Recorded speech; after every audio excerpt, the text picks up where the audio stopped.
Over 75% of professional athletes go broke after retiring from their respective sport.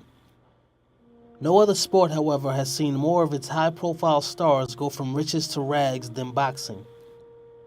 From Mike Tyson to Joe Louis, fighters have a long history of losing millions in a variety of different ways.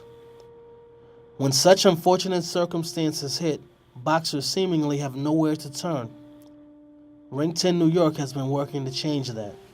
After the bell rings, we'll take viewers on an in-depth look at the efforts of Ring 10 New York as they work to help destitute fighters regain stability in their lives. In addition to following 4 well-known members of the boxing community as they tell their stories of life after the bell rings.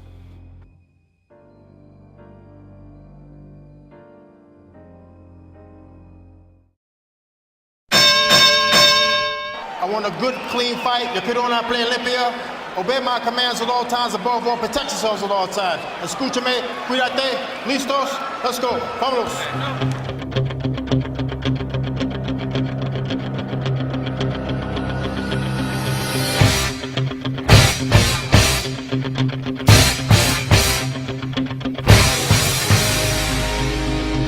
From Caesar's Palace here in Las Vegas, Nevada, let's get ready to rumble! I must be the greatest. I told the world, I talk to God every day. If God's with me, can't nobody be against me. Sonny, I shook up the world. I shook up the world. What? Duran has quit! Roberto Duran has quit! This would be the most satisfying moment of Oscar De La Hoya's career if he could finish this guy. If he could make Fernando Vargas eat his words. If he could knock him out, and he does. Oscar De La Hoya has the most satisfying win of his whole career.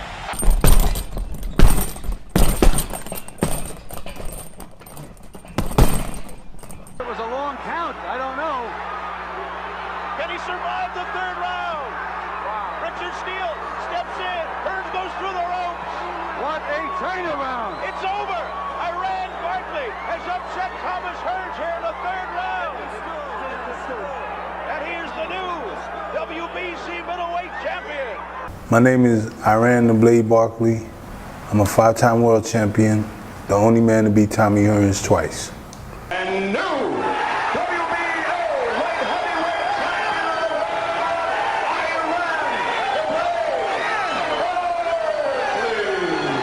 champion, The good thing that I did do was I had this investor advisor come see me up in my camp when I was getting ready for a fight. And he said, this is what you, he pestered me, you gotta put this away. You gotta do this, you gotta do that. And that's the money I did put away. And like I said, that's what I'm living off now. And it's almost exclusively a left-handed fight now by Aaron Davis. I don't know that he's thrown a good right hand this round, Alex. You wonder what his depth perception is out of the right eye, Dan. Oh! And there's the right hand, and Mark Breland is down! My biggest fear after retiring, I guess, what am I going to do now? Yeah. Bem na linha de cintura. E precisa tomar cuidado com esses contragolpes. Últimos instantes da maior torcida do Brasil. Welcome to Patreesha's Potpourri, and I am totally delighted to bring to you a fantastic young man, Mr. Anthony Jones. And a man, he has a hat on now, but he wears very, very many hats. He's a writer, he's a producer, he's a sports enthusiast, he's a director, he's a sports commentator, he is a researcher, and he's just so many things. And I want to say welcome to Patreesha's Potpourri, Mr. Anthony Jones. Thank you for having me. I thought you was describing Spielberg or something, the way you said all them, them things there. I was like, all right, cool. You're all I'll those take things that. and somewhat more. And I'm totally impressed. And I know that you have done a project on boxers. And I have to tell you about the way I feel about pugilists. Mm-hmm. I don't like anything that hurts.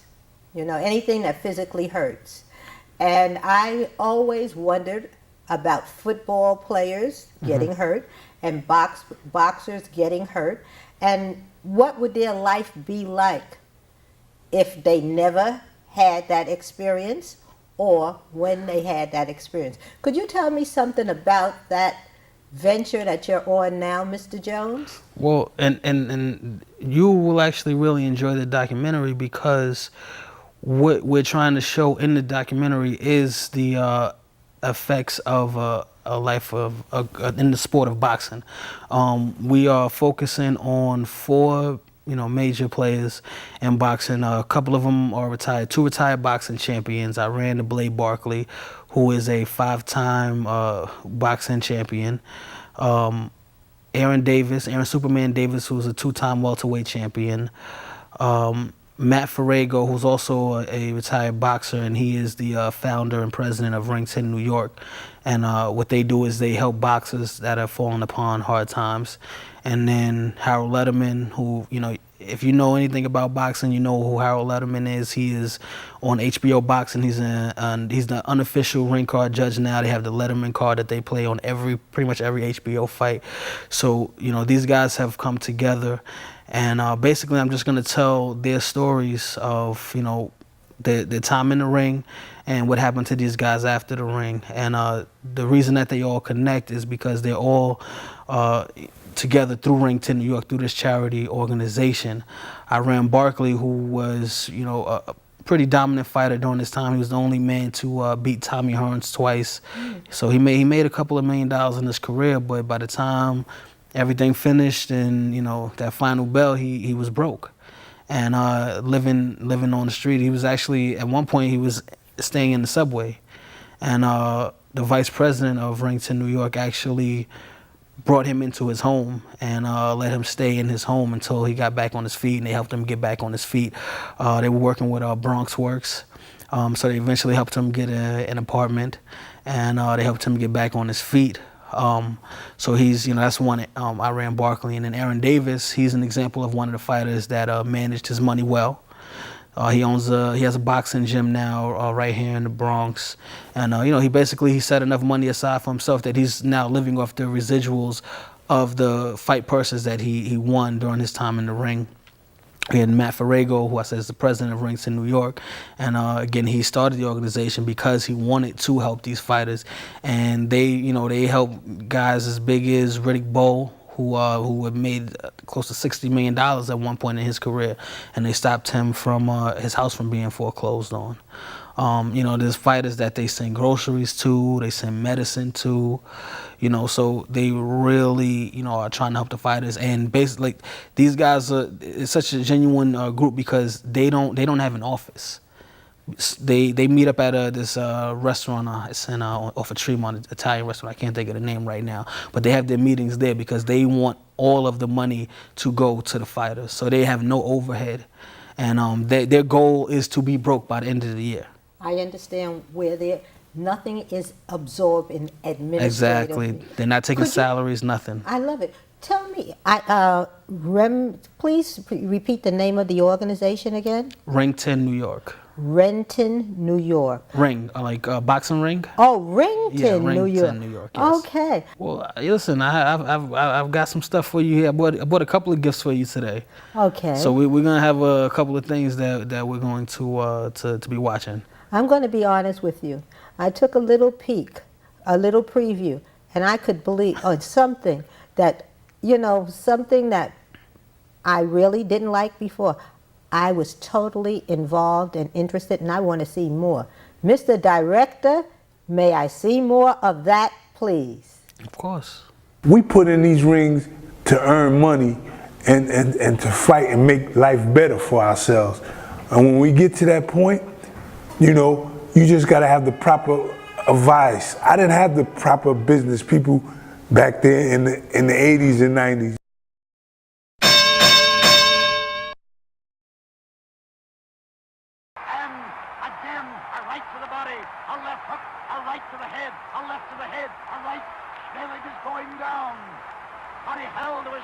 Held to the rope, looked to his corner in helplessness, and Schmeling is down.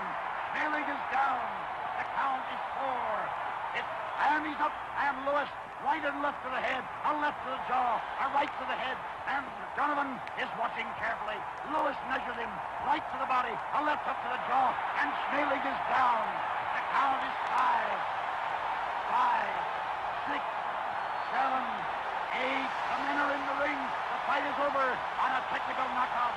Max Schmeling is beaten in 1 round.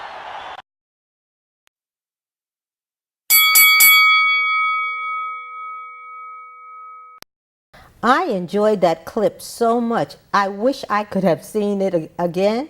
Where will we be able to see this? And when will we be able to see this in maybe entirety? Tell me more about that. Well, my partner and I handle Gomez Abdul Rahim. We're looking to start putting it in film festivals towards the end of this year. We still got a couple of more things to shoot with it. Because I know this is actually something that you will also like. The third part of the documentary, we're going to be focused on another charity organization called Combat U, and they're based out in Jersey. And what they do is they educate young fighters. They just as far as financial, health, just kind of everything inside and outside of the ring to kind of prepare them so that they won't go down the road of a say an Iran Barkley or a Riddick Bowe or one of these fighters who made a lot of money in their career and kind of let it dwindle away. And I see in that clip you talk about that. And I remember from things in history, because I grew up in Harlem, and I remember Sandy Sadler and other boxers that that sort of thing happened to. This is really interesting. Yeah. Okay, so you're waiting to have your show. Your on where are you going to have it? We're gonna do film festivals first, but we probably will rent out a theater though to premiere it once everything is done. We'll probably do that first, and then we're gonna go into the film festivals and take it that route. Okay, so that is something for our audience to support, and we are supposed to be supporting each other, and this is a Bronxite, so this will be good. He has another program where someone can call in and ask questions. Could you please tell me the name of that program, what time it's aired? Real Fans, Real Talk. And we air live every Tuesday right here on BronxNet on channel 68 on Cablevision and 34 on Verizon from 5:30 to 6:30 p.m. All sports. We talk about, basketball, football, baseball, soccer, the Olympics, hockey, tennis, whatever sports you could think of, we've covered it at some point or another. We do take in, live callers, or they can actually hit us up on the web live while we're on air on Twitter or Facebook and ask us questions. We take fan mail questions all the time, and fans will just send us stuff in, and whatever they ask, we'll just answer it on the air. Wow, that's really satisfying. Real Fans, Real Talk. Real Fans, Real Talk on, please repeat for my audience so they can get it. On every Tuesday, we go live from 5:30 to 6 p.m. right here on BronxNet channel 68. Okay, so you'll be able to, some of the questions that you have or had, or you may express yourself, or some of the things you would wish to say, you'll have the opportunity. I would like to talk once again about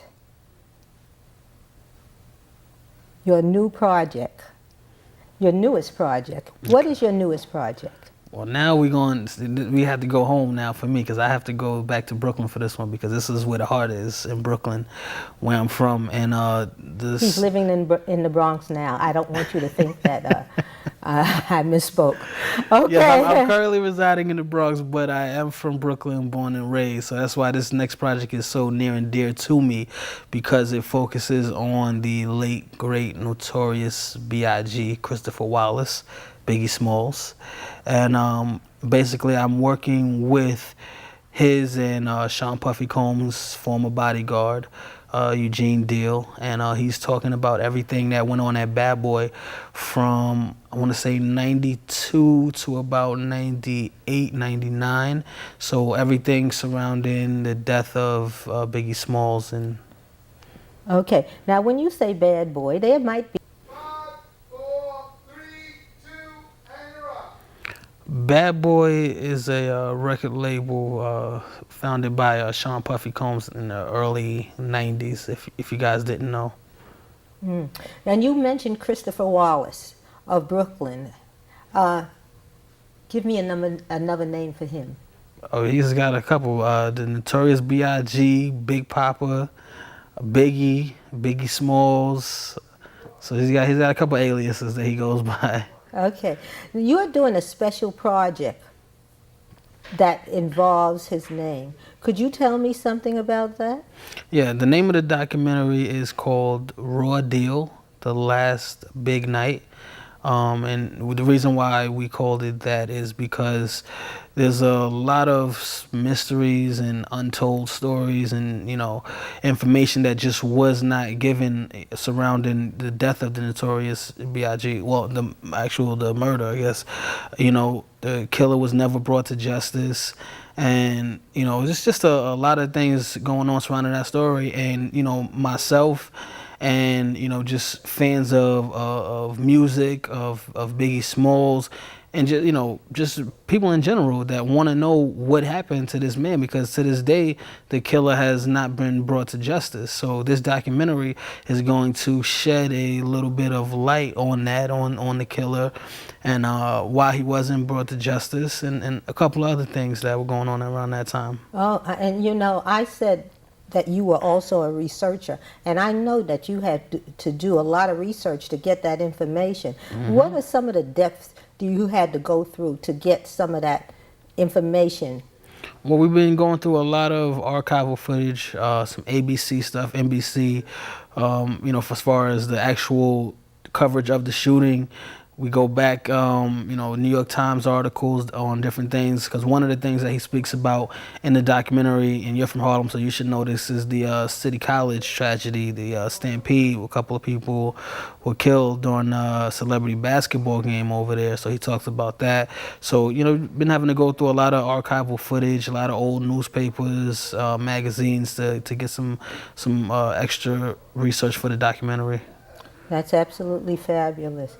We all have, for his music and for his lifestyle and the movie about him, it really helped us shed light on what it's like to grow up in Brooklyn, especially if you're from a certain type of family and you got that mama that's trying to keep you straight, and especially with that Caribbean background.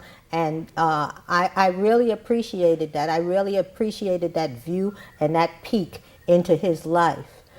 So you're going to give us more insight in your tell us a little more about your documentary. Yeah, there's a whole lot, because he's not just telling the story of the death of Biggie Smalls.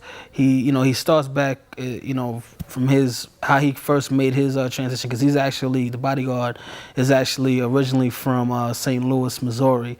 So he starts off talking about his transition coming from there to New York, playing basketball, and then finally getting to New York and getting into the security thing, and then being a security So personnel. The bodyguard, the person that's almost or is closest to him, he's the narrator. Yes.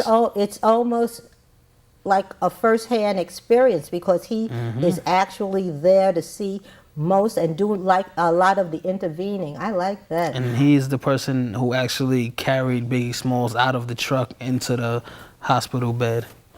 Could you tell us a little bit about the demise? What happened?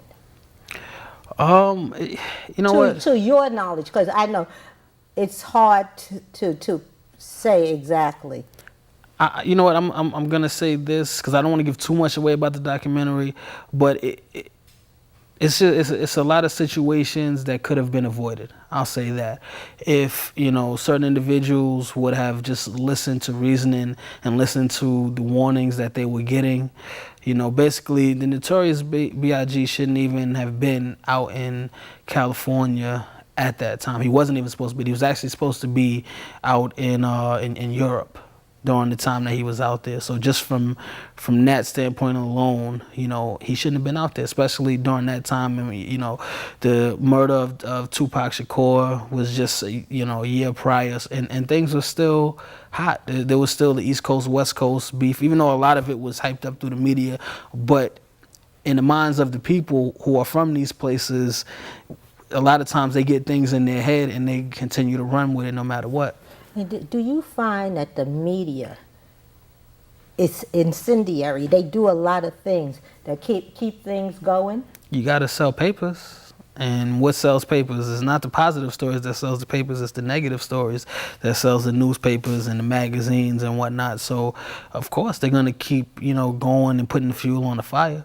It makes you wonder what's happening to truth, because there are people who just want the truth regardless of what it is. And that's what I expect from your documentary, more of truth than anything else. And then, like, if we will never find out, at least we can try to draw our own conclusions. There's lots of other unsolved mysteries, conspiracies that we have not been able to resolve, We just want to provide closure with this documentary because, people, fans of Biggie, friends, family, you watch this documentary. And I mean, there's people in the inner circle who know, what's going on. But, and it's just like this is something that just hasn't been out to the masses for everybody to know. And it's one thing if there hasn't been anyone saying, well, this is what happened. But when you have people that have, been, to the authorities and spoke on certain things and nothing has been done, then you start to wonder, well, why now hasn't, anything happened in regards to the person who was responsible for his death. Well, you know how people are phobic about police. The word snitch in where I come from. Okay, you don't want to be a snitch, but sometimes to reveal or get things resolved, there's somebody that has to say something. There's somebody that has to tell the truth. And that's the thing. There were people who have, brought forth information. So there's no reason why something hasn't been done. Oh, which makes this even worse than in my mind, because the solutions are in a box, but there is someone refusing to open the box and go through the information. Oh. That's exactly what it is. So that's what we're trying to do with this documentary here is basically just put the information out there so people's minds can be at ease. I mean, this is, one of the most influential rappers, just, music artists in general of definitely of my time, and one of the biggest hip hop artists of all time. I want to ask you something about some shoes. There's some connection with some shoes. Could you tell me about shoes? Okay, this is, and we're going to actually watch a little bit of this because I brought you a clip from the documentary. So we're going to watch a little bit of this. The, Gene, who is the bodyguard, there was the Soul Train Awards. And Biggie Smalls, he had a suit, he had a tailor-made suit and whatnot, but they sent him the wrong size shoes. He wears a 14E, I believe. It's either 14D or 14E. They sent him a size 12. So, of course, he is irate at this point, and he's just going crazy. Now, the only person that has a shoe size close to him is Gene, the bodyguard. So Gene takes his $800 Maury Gators off and gives them to Biggie to perform in, just so he won't go on stage and perform in his Timbs. And this is like the last award show performance that Biggie did before he was murdered. So he wears Gene's shoes for that performance. Thank you for being here with us this week. I want to thank my special guest, Mr. Anthony Jones. I hope to have him here again. And I would like to leave you with a clip from the production in which I hope that everyone will get an opportunity to see.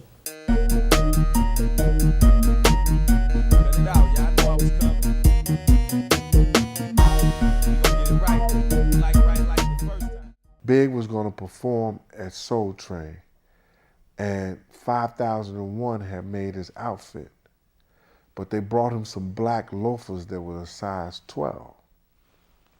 So Big said, shit, I'm going in my Timbs. I'm doing it Brooklyn style. Puff begged him like, yo, nah, dog, you can't do that. We can't have that type of look. We got to get you some shoes. Some of you guys seen the Notorious, the movie and everything like that. And they said, yo, I got these shoes from Big Sexy. They ain't all that. But they have to do. First and foremost, I have the shoes, and the shoes were all that. They were Maury's. So he actually performed in the Maury's. That's the first time and the last time I ever wore those shoes. What size are these? Those are 14s like These you ain't had. no 14s. 12s. Ain't no 14. Y'all sent over the raw size shoes. Now he ain't going on. Yo, Big, I've done just about every thing you have ever asked of me. All I want in return is some mother shoes that fit. I just got these from Big Sexy. They ain't fly nothing, but they gonna have to work, baby. I used to sling rock for nice kicks. Now look at me. This your idea of us changing the world? As I flow with the Junior Mafia, I don't know what the hell's stopping you. I'm tracking you, Versace ain't watching you.